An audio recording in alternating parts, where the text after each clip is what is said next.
മാധ്യമങ്ങളിൽ ചെയ്യുന്ന പ്രവർത്തനങ്ങളാണ്. അപ്പം ഇതിൻ്റെ പിന്നിൽ വളരെ ബോധപൂർവമായ ഒരു അജണ്ടയുണ്ട്.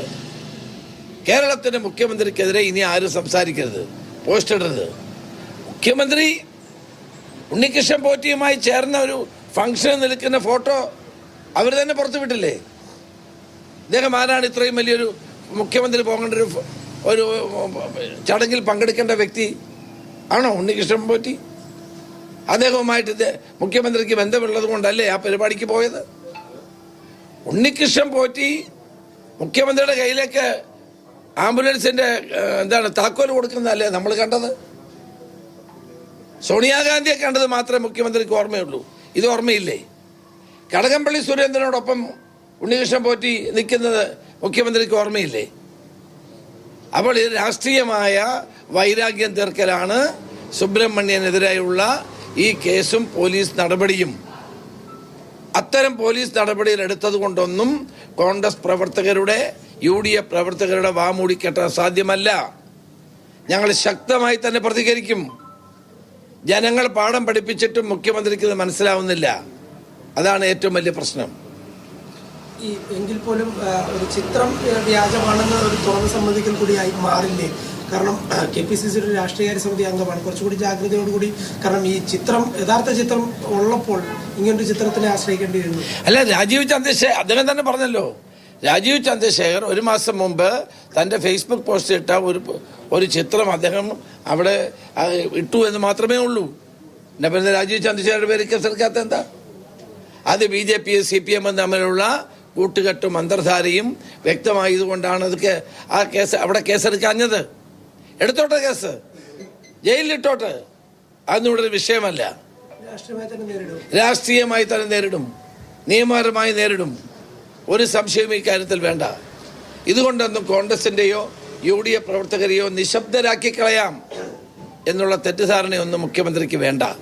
അതൊക്കെ പഴയ കാലം, അതൊക്കെ അന്ധകാലം. ഇപ്പം നടക്കില്ലതൊന്നും ഞാൻ വളരെ വ്യക്തമായി തന്നെ പറയാൻ ആഗ്രഹിക്കുന്നു.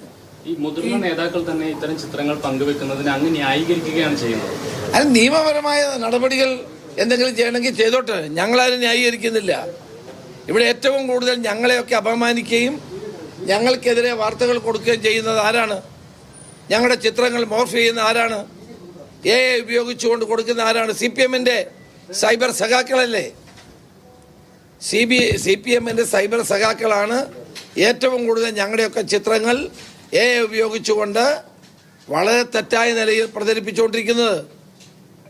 അതിനെതിരെ എന്താ മുഖ്യമന്ത്രി പറയാത്തത്, നടപടിയെടുക്കാത്തത്? പരാതി കൊടുത്താൽ നടപടിയെടുക്കുമോ? കോൺഗ്രസ് നേതാക്കന്മാർക്കെതിരെ സാമൂഹ്യ മാധ്യമങ്ങളിൽ അപകീർത്തിപ്പെടുത്തുന്ന ഇത്തരം നടപടികൾക്കെതിരെ ഒരു പോലീസ് ആക്ഷനും ഉണ്ടാകുന്നില്ല. മുഖ്യമന്ത്രിക്കെതിരെ ആരെങ്കിലും സംസാരിച്ചാൽ, പോസ്റ്റിട്ടാൽ, ചിത്രമിട്ടാൽ മാത്രമാണോ ഇവിടെ നിയമം അല്ലാതെ നിയമലംഘനം? സുബ്രഹ്മണ്യന്റെ കലാപ അല്ലേ ആഹ്വാനം നടത്തി 153A ഒക്കെ ഒരു സോഷ്യൽ മീഡിയയിൽ ഒരു പോസ്റ്റ് അല്ലെങ്കിൽ ചിത്രം ഷെയർ ചെയ്തതിൻ്റെ പേരിൽ 153A ഒക്കെ ഇടുക എന്ന് പറഞ്ഞാൽ അതൊക്കെ ഒരു കടന്ന കൈയാണ്. കലാപ ആഹ്വാനം കൊടുത്തുകൊണ്ടാണ്. അതൊന്നും അംഗീകരിച്ചു കൊടുക്കാൻ കഴിയില്ല.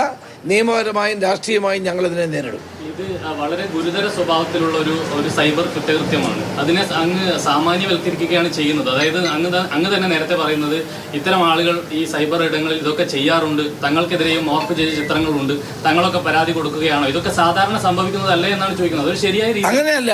ഞങ്ങളുടെയൊക്കെ പേരിൽ അതിന് നടപടി എടുത്തിട്ടില്ലല്ലോ. രാജീവ് ചന്ദ്രശേഖരുടെ പേരിൽ എന്തുകൊണ്ട് കേസെടുക്കുന്നില്ല? അതാണ് എൻ്റെ ആദ്യത്തെ ചോദ്യം. BJP CPM തമ്മിലുള്ള പുതിയ കൂട്ടുകെട്ട് കൊണ്ടാണോ?